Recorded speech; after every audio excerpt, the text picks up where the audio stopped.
पूर्व सांसद ब्रजेंद्र सिंह की सद्भाव यात्रा चरखी दादरी पहुंची, जहां जिले के विभिन्न गांवों से दौरा करते हुए पूर्व सांसद ब्रजेंद्र सिंह के द्वारा आपसी भाईचारे को बेहतर बनाते हुए समाज को आगे बढ़ाने की बात कही गई। पूर्व सांसद ब्रजेंद्र सिंह के द्वारा चलाई जा रही सद्भाव यात्रा के दूसरे चरण में चरखी दादरी विधानसभा हल्के में यात्रा पहुंची थी, जिसमें कुछ कांग्रेसी नेताओं का ही उन्हें समर्थन मिलता हुआ दिखाई दिया, तो वहीं चरखी दादरी के ज्यादातर कांग्रेसी नेता भी यात्रा से दूरी बनाते हुए दिखाई दिए। मंच पर उनके साथ पूर्व विधायक स्वयंवर सांगवान और रण सिंह मान ही दिखाई दिए। वहीं 2024 चुनाव के दौरान कांग्रेस पार्टी के उम्मीदवार के घर के सामने किए गए कार्यक्रम के दौरान भी वह वहां नहीं पहुंची। इसके बारे में मीडिया ने जब सवाल पूछा तो उन्होंने कहा कि यह उनकी समस्या है। चरखी दादरी में पहुंची सद्भाव यात्रा के दौरान पूर्व सांसद ब्रजेंद्र सिंह के द्वारा कहा गया कि अलग अलग खेमों की वजह से पार्टी का काफी नुकसान हुआ है और अब संगठन बनने के बाद धीरे धीरे गुटबाजी भी खत्म हो जाएगी। वहीं हुड्डा गुट के द्वारा लगातार दूरी बनाए रखने के सवाल पर उन्होंने कहा कि एक बार ऐसी बात सामने आई थी, परंतु अब इस तरह की कोई बात नहीं है। उनके द्वारा बताया गया कि अलग अलग स्थानों पर पार्टी के नेता उनके साथ जुड़ रहे हैं। वहीं कांग्रेस छोड़कर बीजेपी में शामिल होने वाले नेताओं के संबंध में उन्होंने कहा कि भाजपा में केवल सांसद या विधायक बन सकते हैं, वहां नेता नहीं बन सकते। केवल जब तक उनका प्रयोग है तब तक उनको तवज्जो मिलती है। हमारी यात्रा 22वें हल्के में पहुंची है। 5 अक्टूबर से शुरू की थी और आज चरखी दादरी और कल भी चरखी दादरी विधानसभा में है और उसके बाद आगे ये कलानौर और महम की तरफ निकलेगी।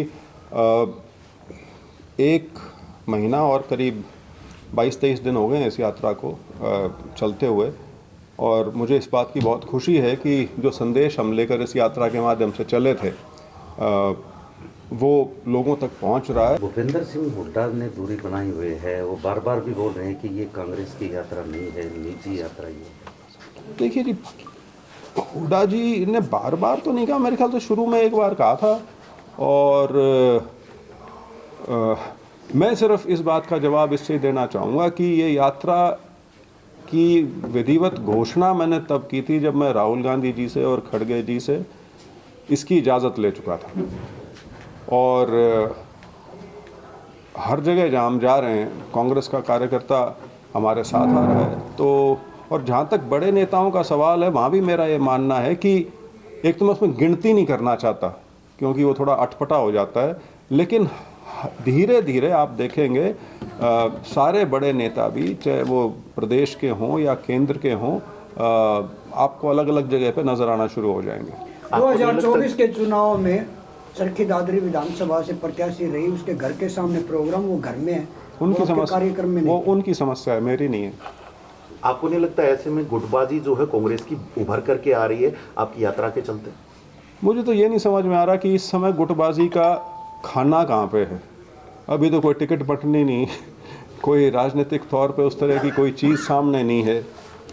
नया संगठन बन के तैयार हुआ है, संगठन नहीं था। मैं तो गुटबाजी की सबसे बड़ा कारण वो मानता हूँ कि संगठन नहीं था इसलिए गुटबाजी थी, क्योंकि जब आप किसी नेता की जोड़ी पर दिखना शुरू हो जाते हो तो फिर वो गुट की शक्ल लेना शुरू हो जाता है। और वो इसलिए था क्योंकि कहीं ना कोई डिस्ट्रिक्ट कांग्रेस का ऑफिस था, क्योंकि डिस्ट्रिक्ट हेड ही नहीं है तो ऑफिस कहाँ होगा, और वही नीचे मतलब प्रदेश स्तर पर तो चलो था ऑर्गेनाइजेशन, लेकिन नीचे तो कुछ भी नहीं था। तो अब ये सारे जिला अध्यक्ष नियुक्त हो गए हैं, अब बॉडीज़ बननी शुरू हो जाएंगी सारी की सारी। तो ये गुटबाजी जो है, क्योंकि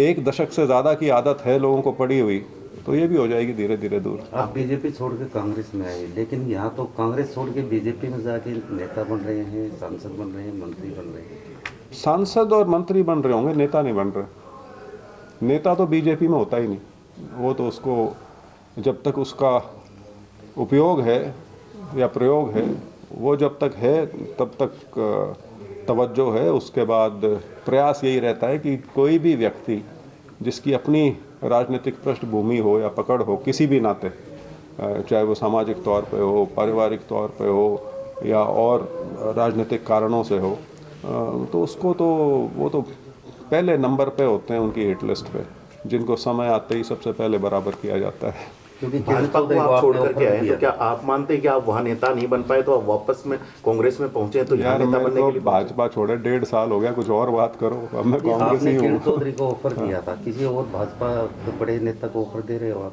मैंने किसी को ऑफर नहीं दिया। वो तो आप जैसे किसी पत्रकार साथी ने पूछा था कि जी पुराने कांग्रेसी आना चाहें, तो मैंने कहा आए तो बड़ा स्वागत होगा। मेरे को तो ऐसी कोई उसमें परेशानी या अड़चन नहीं नज़र आती, क्योंकि ये अड़चन तब तो हो सकती है जब आपका इलेक्शन का समय आ रहा हो, क्योंकि उस समय टिकटों की मारामारी होती है। लेकिन इस समय तो मैदान जो है वो खुला है सारा का सारा। तो कोई भी व्यक्ति ऐसे टाइम पे यदि कांग्रेस में आना चाहेगा तो ज़रूर स्वागत होगा उसका। क्योंकि आप भाजपा में रहे हैं तो भाजपा के कुछ साथी अब कांग्रेस में आने की वो मंशा है या आपके साथ? मेरा उनसे उस तरह से संपर्क नहीं है जी। वो पक्ष विपक्ष दोनों तरह के नेताओं का एसआर के गुट को लेके जो है ना अब एक नया खेमे में इसमें चौधरी बृजेंद्र सिंह जी आए, तो आपका इसके बारे में क्या है? नहीं, कोई खेमा नहीं जी। हम ना किसी खेमे का हिस्सा, ना हमारा खुद का कोई खेमा। कांग्रेस के हैं, कांग्रेस पार्टी को मजबूत करने के लिए निकले हैं और अपना खेमा बनाने की कोई इच्छा नहीं है। इन खेमों ने ही तो पार्टी का सत्यानाश कर दिया यहाँ पे।